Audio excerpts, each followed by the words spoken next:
We're talking hits with Drew Baldridge. And Drew, welcome to the most impactful countdown in country music. How you doing, man? Man, I'm doing incredible. Thanks so much for having me, buddy. How are you? Man, I'm so glad you're on, and thank you for giving us the time.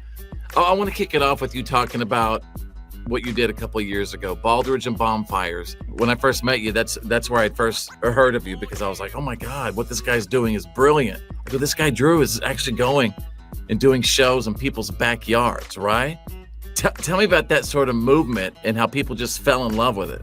You know, it's been a whirlwind couple of years. You know, just like you said, 2020 came and just wrecked. And for artists and songwriters and everybody, you know, especially for me, I just got, I had a record deal for a minute, and my record company I was on shut down right before COVID. And I thought, well, shoot, I'll just jump right into another record deal, be no big deal. And nobody wanted me. Long story short, nobody wanted me. I didn't have any venues open. I had this song that had a little moment called Senior Year. And the hook of the song said, never thought it would disappear, senior year. And all these kids' senior year disappeared. And it was already out, and it just started taking off on TikTok. There's so many of these kids that were making these videos that lost their senior years during 2020. So I just posted on my social media, and I said, I'll do a Zoom concert with any class of 2020 that's out there, and just shoot me a message. And so it ended up, Fitz, I was doing about 7 or 8 Zoom concerts a day from my living room couch here at the house.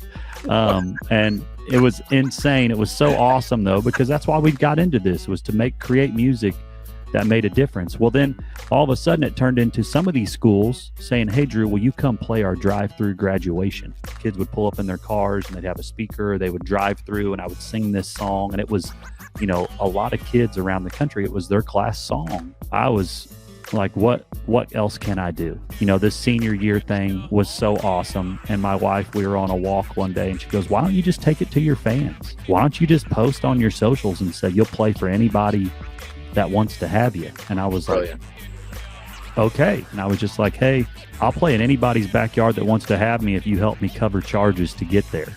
And Fitz, it quickly turned into thousands and thousands of messages. I never thought that we would receive something like that. And we ended up doing over 250 people's backyards around the country. And now we're literally right now out on that same tour. We're doing it round 3. We're in the 3rd week of it right now, and it's just grown tremendously over the last 3 years. Now they're 300, 400, 500 people's in fields, and like their own music venues, and it's turned into this really, really special thing where I literally come, I bring my guitar, I might bring a couple players, I play cornhole, I eat dinner with them, we hang out, I just get to meet everybody. And for me, that's why I got into music. Finally finding myself creating music for people, and not for, people that are label heads or people that are my publisher or whatever. No, I'm not making music for them. I'm making music for people around the country that need it. And it took me going out on these backyards and meeting everybody and shaking their hand and finding their struggles and hearing their life stories to really rediscover why I'm making music. You told me about this song that you've been working on, Big Prayers, and how strange is it that on the CT40 Launchpad, Big Prayers, right, landed on Easter weekend. We didn't even plan this, No, I got goosebumps. One of my old drummers, I used to be in this high school cover band. He had a house, a couple kids, and a beautiful wife, and we used to go over there and rehearse in their garage, and his wife would bring out cookies for us, and his kids were probably teenagers at the time. A couple of years ago, his wife got diagnosed with cancer, and I remember it just taking this weird toll on me. Their daughter posted and said, hey, my mom's cancer is gone.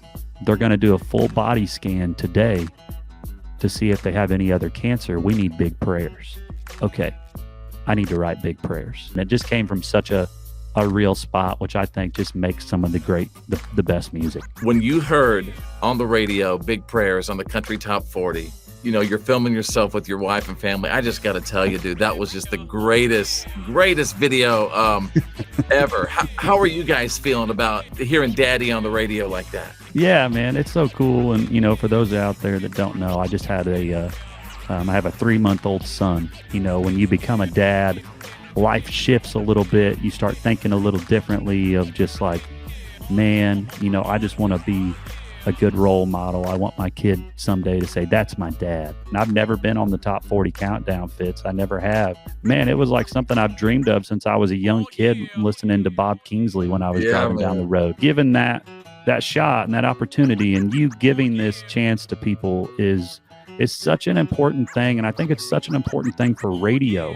you know, to give independent, or they don't care where they're at in life. If it's a good song, if it's going to relate to the listener, that's right, give it a spin. Being then in the car with my wife and my little boy, that was his first time hearing his dad on the radio, was on the top 40 countdown. And I mean, that's a pretty special moment. I look over and my wife's crying, you know, and so it almost brings tears to my eyes. I just want my music to be heard. And what a great platform that you have to do that for artists, and for picking me is just a very humbling experience. So thanks, Fitz. I appreciate every single bit of this. And he is Drew Baldridge. And thanks for talking hits. Man, thank you so much, Fitz. I appreciate you, buddy.